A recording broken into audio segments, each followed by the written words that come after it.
നമസ്കാരം. ആചാര്യ വിഷ്വൽ മീഡിയയുടെ ഇന്നത്തെ എപ്പിസോഡിലേക്ക് എല്ലാ മാന്യ പ്രേക്ഷകർക്കും സ്വാഗതം. നമ്മൾ കഴിഞ്ഞ 2-3 എപ്പിസോഡിലായിട്ട് ഹസ്തരേഖയെക്കുറിച്ചാണ് പറഞ്ഞുകൊണ്ടിരിക്കുന്നത്. ഇന്ന് സാറ് ഹസ്തരേഖയുടെ ഏത് തരത്തിലുള്ള ഹസ്തരേഖയെ പറ്റിയാണെന്ന് പറയുന്നത് ശ്രദ്ധാപൂർവം കേൾക്കുക. അതേപോലെ തന്നെ ആദ്യമായിട്ടാണ് ഇത് കാണുന്നത് കേൾക്കുകയും ചെയ്യുന്നതെങ്കിൽ നമ്മുടെ ചാനലിൽ മുമ്പോട്ടുള്ള എപ്പിസോഡ് നോക്കാൻ ശ്രമിക്കുക. ഒപ്പം ചാനൽ സബ്സ്ക്രൈബ് ചെയ്യുക, ബെൽ ബട്ടൺ അമർത്തുക. ഇപ്പോൾ ജാതി കൈകളെക്കുറിച്ചാണ് നമ്മൾ പറഞ്ഞു വരുന്നത്. കഴിഞ്ഞ എപ്പിസോഡിലാവിട്ട് 1-ാം സ്ഥാനത്തുള്ള കൈയായ ചതുരാകൃതി കൈയെക്കുറിച്ച് പറയുകയുണ്ടായി. ഇന്ന് നമുക്ക് 2-ാം സ്ഥാനത്തുള്ള കൈയായ ചട്ടുകാകൃതി കൈയെക്കുറിച്ച് നോക്കാം. അതായത് ലാഡിൽ ഷേപ്പ് ഹാൻഡ്സ്, ചട്ടുക ജാതി കൈ. ചട്ടുകാകൃതി കൈക്കാർക്കുള്ള പ്രത്യേകത, അപ്പോൾ അത് നമുക്ക് ചട്ടുക കൈയെ എങ്ങനെ തിരിച്ചറിയാം? കൂടുതൽ ആൾക്കാർക്ക് വരുന്ന കൈയാണ് ചട്ടുകാകൃതി കൈ.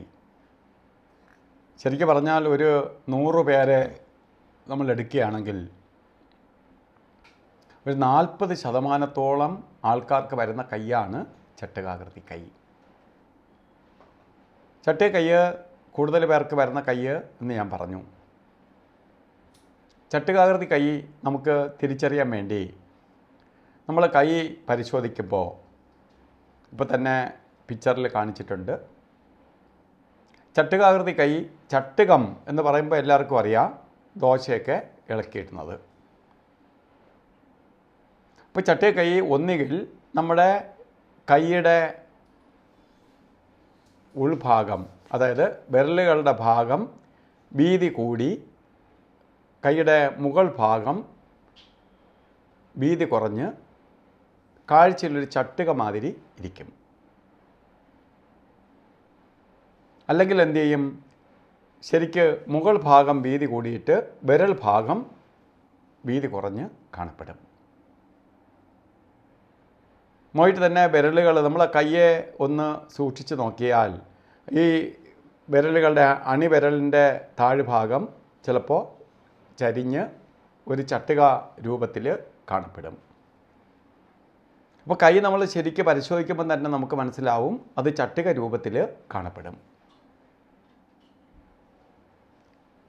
അപ്പോൾ ചട്ടുകാകൃതി കൈ നമുക്ക് മനസ്സിലായാൽ ഈ ചട്ടുക കൈക്കാർക്ക് വളരെ പ്രത്യേകതകളുണ്ട്. ഞാൻ ഈ ചതുരാകൃതി കൈക്കാർക്ക് പറഞ്ഞതുപോലെ തന്നെ വളരെ പ്രത്യേകതകളുള്ള ഒരു കൈയാണ് ചട്ടുകാകൃതി കൈ. ചട്ടുക കൈക്കാർ എപ്പോഴും ഐഡിയക്കാർക്ക് വരുന്ന കൈയാണ്. ക്രിയേറ്റിവിറ്റി ഉള്ളവരാണ് ചട്ടുകാകൃതി കൈക്കാർ. അവർ ആദർശവാന്മാരുമാണ്. ചട്ടുക കൈ, ഒരു കൊച്ചുകുട്ടിയാണ് ആ കൈ ചട്ടുക കൈയാണെങ്കിൽ നമുക്ക് ഈസി ആയിട്ട് മനസ്സിലാക്കാം അവൻ്റെ ടെൻഡൻസി. അവന് ഒരു കാര്യം കൊച്ചു പ്രായത്തിൽ തന്നെ, ചിലപ്പോൾ 4-5 വയസ്സിനുള്ളിൽ തന്നെ അവൻ എന്തെങ്കിലും ഒരു കാര്യം പൊളിക്കാനും, പൊളിക്കുന്ന മാത്രമല്ല, പൊളിക്കുന്ന എല്ലാ കുട്ടികളും സാധനങ്ങളൊക്കെ പൊളിച്ച് നശിപ്പിച്ച് തരും. പൊളിക്കുന്ന സാധനത്തിന് അവൻ റീപ്ലേസ് ചെയ്യും. അതിനെ ക്ലിയർ ആക്കാനുള്ള കഴിവും കൂടി ഉണ്ടാവും. അതാണ് ചട്ടുക കൈക്കാർ, ഐഡിയക്കാർക്കുള്ള പ്രത്യേകത. അപ്പോൾ പെട്ടെന്ന് ഓരോ കാര്യങ്ങൾ ക്രിയേറ്റ് ചെയ്യും. അപ്പോൾ ആ കൈക്കാർക്ക് ഉള്ള പ്രത്യേകത ഇതൊക്കെ ജനിക്കുമ്പോഴേ വരുന്നതാണ്, നമ്മൾ പിന്നീട് വരുന്നതല്ല. നമ്മൾ എപ്പോഴും, ഞാൻ നേരത്തെ പറഞ്ഞതുപോലെ, നമ്മൾ ചിന്തിച്ച് നമ്മളെ കുട്ടികളെ നമ്മളെ ഇഷ്ടത്തിനനുസരിച്ച് കൊണ്ടുപോകും. അവരുടെ ഇഷ്ടത്തിന് പ്രാധാന്യം കൊടുക്കില്ല. അവർക്കെന്താണോ പറഞ്ഞിരിക്കുന്നത് എന്നറിഞ്ഞ് അവരെ ആ മേഖലയിലേക്ക് തിരിച്ചു വിടുകയാണെങ്കിൽ, മറ്റൊരു ഡിഫക്റ്റ് ഇല്ലാത്ത കുട്ടിയാണെങ്കിൽ അവരാരും ഒരിക്കലും നശിച്ചു പോകത്തില്ല. ഞാൻ 4 ലക്ഷം പേരെ നോക്കി അറിവ് വച്ചിട്ട് ഗ്യാരൻ്റി ആയിട്ട് പറയുന്നതാണ്. നശിച്ചു പോണേ എന്താണ്, അവർക്ക് പറഞ്ഞിരിക്കുന്ന മേഖലയല്ലാതെ അവരെ വേറെ മേഖലയിലേക്ക് തിരിച്ചു വിടുമ്പോൾ അവർക്ക് അതിനോട് താല്പര്യമില്ലാതെ വരും. അങ്ങനെയാണ് പഠിച്ച കുട്ടികൾ പലതും അവരത് പ്രാവർത്തികമാക്കിയിട്ടില്ല. അവർ ബുദ്ധിയുണ്ട്, അതുകൊണ്ട് പേരൻസിൻ്റെ ഇഷ്ടത്തിനനുസരിച്ച് പഠിച്ചു. പക്ഷേ പഠിപ്പ് കഴിഞ്ഞിട്ട് അവരതിനെ ഡെവലപ്പ് ചെയ്ത് കൊണ്ടുപോയിട്ടില്ല. അവർ വഴിയിൽ കളഞ്ഞിട്ട് അവർക്ക് ഇഷ്ടമുള്ള വഴിയിലേക്ക് പിന്നെ തിരിഞ്ഞു പോയിട്ടുണ്ട്. എത്രയോ പേരെ ഞാൻ കണ്ടിട്ടുണ്ട്. വളരെ കഷ്ടപ്പെട്ട് വർഷങ്ങൾ പരിശ്രമിച്ചിട്ട് അതിന് റിസൾട്ട് ഇല്ലാതെ പോകുന്ന അവസ്ഥ. അപ്പോൾ ചട്ടേ കൈക്കാർക്ക് പറഞ്ഞിരിക്കുന്നത് എന്താണ്? അവർ ക്രിയേറ്റിവിറ്റി ഉള്ളവരാണ്. ചട്ടേ കൈക്കാർ വളരെ ഐഡിയക്കാരാണ്. അവർക്കൊരു കാര്യം കിട്ടിയാൽ അതിനെ അവർ ഡെവലപ്പ് ചെയ്ത് കൊണ്ടുപോകാൻ കഴിവുള്ളവരാണ്. സാധാരണയായി എൻജിനീയേഴ്സ്, അത് ഏത് മേഖലയിലെ എൻജിനീയർ ആയാലും ശരി, അവർക്ക് ചട്ടേ കൈ വന്നു എൻജിനീയറിംഗ് മേഖലയിലേക്ക് പോകണം. അവർ ഏത് ഏത് സബ്ജക്റ്റ് എടുക്കണം, അല്ല ഇലക്ട്രോണിക്സോ മെക്കാനിക്സോ അല്ലെങ്കിൽ കമ്പ്യൂട്ടറോ അല്ലെങ്കിൽ മറ്റേതോ എത്രയോ വകുപ്പുകളുണ്ട്. ഏതിലേക്ക് പോയാലും അവർ മോശപ്രദമായി തീരത്തില്ല. അപ്പോൾ എൻജിനീയറിംഗ് മേഖലയിൽ ഏറ്റവും ശോഭിക്കുന്നവരാണ്. മറ്റൊന്ന്, യന്ത്ര സാമഗ്രികൾ കൈകാര്യം ചെയ്യാൻ വിധിക്കപ്പെട്ടവരാണ് ചട്ടുകാർത്തി കൈക്കാർ. ഞാൻ എത്രയോ പൈലറ്റുകളെ കൺസൾട്ട് ചെയ്തിട്ടുണ്ട്, എത്രയോ സയൻറ്റിസ്റ്റുകളെ കൺസൾട്ട് ചെയ്തിട്ടുണ്ട്. ISRO ചെയർമാനായിരുന്ന ശിവസാറിന് വരെ. അപ്പോൾ ഈ കൺസൾട്ട് ചെയ്തവർ ഒക്കെ എൻജിനീയറിംഗ് ചട്ടേ കൈയായിട്ടാണ് കണ്ടിട്ടുള്ളത്. അപ്പോൾ ചട്ടുകാർത്തി കൈക്കാർ, നിയമജ്ഞന്മാർ, വലിയ പോലീസ് ഓഫീസേഴ്സ്, അതായത് കണ്ടുപിടുത്തക്കാർ, ഇവരെല്ലാം ചട്ടേ കൈയായിട്ട് കണ്ടിട്ടുണ്ട്. അപ്പോൾ പോലീസ് ഓഫീസർ, നീതിന്യായ വകുപ്പിൽ വർക്ക് ചെയ്യുന്നവർ, അതുപോലെ ഉള്ളവർ, അത് പോലീസ്, പട്ടാളം, എന്തോ ആയിക്കോട്ടെ, ആ മേഖലയിൽ ഉള്ള നല്ലൊരു ശതമാനം പേരും ചട്ടേ കൈയായിട്ട് കണ്ടിട്ടുണ്ട്. ചട്ടേ കൈയാണെങ്കിൽ പിന്നെ അവിടെ ഭയക്കേണ്ടതില്ല. അവൻ ശോഭിക്കുമോ എന്ന ചോദ്യത്തിന് അർത്ഥമില്ല. അവൻ ആ മേഖലയിൽ ഷൈൻ ചെയ്യും. ഒരു ചെറിയ ജോലിയിൽ പ്രവേശിച്ചാൽ പോലും അവൻ അതിൽ പ്രാവർത്തികമാക്കി അവൻ നല്ല പ്രമോഷൻ എടുത്ത് അവൻ അതിൽ ഉയർന്ന നിലയിലേക്ക് എത്തിച്ചേരുന്നതായി കണ്ടിട്ടുണ്ട്. അതുപോലെ പോലീസിലേക്ക് പ്രവേശിച്ചവർ പെട്ടെന്ന് ടെസ്റ്റൊക്കെ എഴുതി അവർ ഉയർന്ന നിലയിൽ പോയിട്ടുണ്ട്. അതുപോലെ അവർക്കൊരു കേസൊക്കെ കൊടുത്താൽ അവരുടേതായ ഐഡിയയിൽ അന്വേഷിച്ച് അവർ പേരെടുക്കുന്നതായി കണ്ടിട്ടുണ്ട് ചട്ടേ കൈയാണെങ്കിൽ. അപ്പോൾ ചട്ടുകാകൃതി കൈക്കാർ ആണെങ്കിൽ അവർ പേടിക്കേണ്ടതില്ല. അവർക്ക് ആ മേഖലയിൽ, അതായത് ക്രിയേറ്റിവിറ്റി ഉള്ള മേഖല, അല്ലെങ്കിൽ കണ്ടുപിടുത്തക്കാർ നീതിന്യായ വകുപ്പുകളിൽ, അതുപോലെ കലാമേഖല എന്ന് പറയുമ്പോൾ കലയല്ല, കായിക മേഖലയിൽ ശോഭിക്കുന്നവരാണ് ചട്ടുകാകൃതി കൈക്കാർ. വളരെ അത്ലറ്റുകളെ കൺസൾട്ട് ചെയ്യാനുള്ള ഭാഗ്യം കിട്ടിയിട്ടുണ്ട്.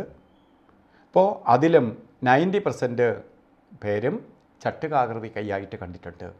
അപ്പോൾ ചട്ടേ കൈയാണെങ്കിൽ അവരെ ഇത്തരം മേഖലയിലേക്ക് അവർക്ക് താല്പര്യമുണ്ടെങ്കിൽ അതിൽ ഏതിലാണ് താല്പര്യമെന്ന് നോക്കി ആ താല്പര്യവും കൂടി കാണണം. കണ്ട് ആ പേരൻസ് ആ വഴിയിലേക്ക് അവനെ തിരിച്ചു കൊണ്ടുവരികയാണെങ്കിൽ, അല്ലെങ്കിൽ മോളെ തിരിച്ചു കൊണ്ടുവരികയാണെങ്കിൽ ആ മക്കൾ ആരും തന്നെ താഴെക്കടിയിൽ പോകത്തില്ല. അതുപോലെ നിർമ്മാണ പ്രവർത്തനങ്ങൾ, എന്തെങ്കിലും ഉണ്ടാക്കുന്ന ജോലികൾ, എന്തെങ്കിലും ഉണ്ടാക്കുന്ന ജോലികൾ, ഫാക്ടറികൾ, ഇതൊക്കെ റൺ ചെയ്ത് കൊണ്ടുപോകാനുള്ള കഴിവ് ചട്ടേ കൈക്കാർക്കാണ് കൂടുതൽ. പിന്നെ ചട്ടേ കൈക്കാർക്കുള്ള മറ്റൊരു പ്രത്യേകത, അവർ ഒരേ സമയത്ത് ഒന്നിലധികം കാര്യങ്ങൾ കൈകാര്യം ചെയ്യും. ഒന്നുകൊണ്ട് തൃപ്തിപ്പെടുന്നവരല്ല. ഉദാഹരണം, അവർക്കൊരു ജോലിയുണ്ട്, ആ ജോലി മാത്രം വെച്ചുകൊണ്ടിരിക്കില്ല, അവർ സൈഡായിട്ട് ബിസിനസ് കൂടെ ചെയ്യും. ബൈ ചാൻസ് ബിസിനസ്സാണ് ചെയ്യുന്നവരെങ്കിൽ അവർ സൈഡ് ബിസിനസ് സ്റ്റാർട്ട് ചെയ്യും. അങ്ങനെ ഒരേ സമയത്ത് ഒന്നിലധികം കാര്യങ്ങൾ കൈകാര്യം ചെയ്യാൻ വിധിക്കപ്പെട്ടവരാണ് ചട്ടുകാകൃതി കൈക്കാർ. മാത്രമല്ല സഹായ മനോഭാവം കൂടുതലുള്ളവരാണ് ചട്ടുകാകൃതി കൈക്കാർ. മറ്റൊരാളിനെ ഹെൽപ്പ് ചെയ്യാനുള്ള മനസ്സ് കൂടുതലുള്ളവരാണ് ചട്ടുകാകൃതി കൈ. അപ്പോൾ നമുക്ക് നമ്മളെ കൈ ചട്ടുകമാണെങ്കിൽ നമ്മൾ ഈ മേഖലയിൽ ഏതെങ്കിലും ബിസിനസ്സിലോ മറ്റേതെങ്കിലും രീതിയിലോ ഉള്ള വർക്കുകൾ ചെയ്യുകയാണെങ്കിൽ നമ്മൾ ശോഭിക്കും. ഏറ്റവും കൂടുതലായിട്ട് ഞാൻ പ്രാധാന്യം കൊടുക്കുന്നത് കുട്ടികൾക്കാണ്. അവരെ നമുക്ക് കൊച്ചിലെ തന്നെ പ്ലാൻ ചെയ്ത് കൊണ്ടുവരാൻ പറ്റും. ഇപ്പം നമ്മൾ ഒരു വയസ്സായ ആൾ അല്ലെങ്കിൽ ഒരു ഏജ് കഴിഞ്ഞ ഒരാളിന് എൻ്റെ കൈ ചതുര കൈയാണ് എന്ന് പറഞ്ഞിട്ട് നമുക്ക് ഇനി MBBS പോകാനൊന്നും പറ്റില്ല, ഒരു കാര്യമില്ല. അപ്പോൾ നമുക്ക് കൊച്ചുകുട്ടിയാണെങ്കിൽ അവരെ ആ വഴിയിലേക്ക് കൊണ്ടുവന്ന് അവരെ തിരിച്ചു കൊണ്ടുവരാൻ സാധിക്കും. അതുകൊണ്ട് ഒരു കൈ ഏതെന്ന് നോക്കി അതിനനുസരിച്ച് ആ കുഞ്ഞിനെ കൊണ്ടുവരികയാണെങ്കിൽ അവർക്ക് വിധിക്കപ്പെട്ട മേഖലയിൽ അവരെത്തിച്ചേരും. നമ്മളെ സന്താനമാവട്ടെ നമ്മളാവട്ടെ ജീവിതം സുഖപ്രദമായി മാറും എന്നുള്ളതിന് യാതൊരുവിധ സംശയവും വേണ്ട.